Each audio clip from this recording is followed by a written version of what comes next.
হারুন, হে উম্মত, তোমার কখন বুদ্ধি হবে?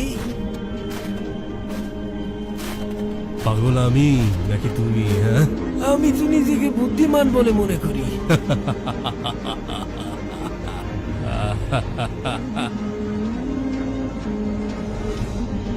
তোমার আবার কবে থেকে বুদ্ধি আসা শুরু করলো? হ্যাঁ, কারণ আমি জানি তোমার এই প্রসাদ অস্থায়ী আর এই কবর স্থায়ী, তাই আমি একে আবাদ করছি।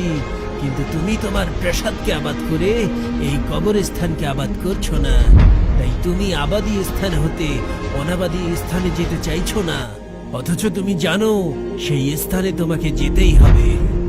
এই কবরগুলোতে এসে আমি ডাক দিয়ে জিজ্ঞাসা করেছি, সম্মানিত লাঞ্ছিতরা আজ কোথায়? রাজত্বের কারণে দাম্ভিক ব্যক্তিগণ আজ কোথায়? কোথায় আজ অহংকারী প্রশংসিত ব্যক্তিগণ? হারুন, তোমার এই কাজগুলো কি পাগলামো নয়?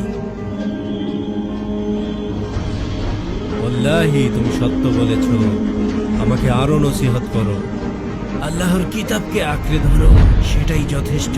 সেখানে যেমন রয়েছে সংবাদ, তেমনি রয়েছে শিক্ষা।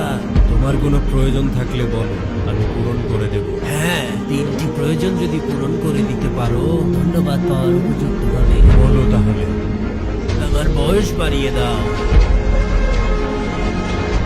আমি পারবো না।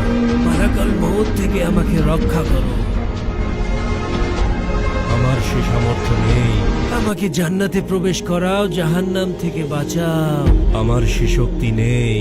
তাহলে জেনে রাখো, তুমি বাদশা নও, গোলাম।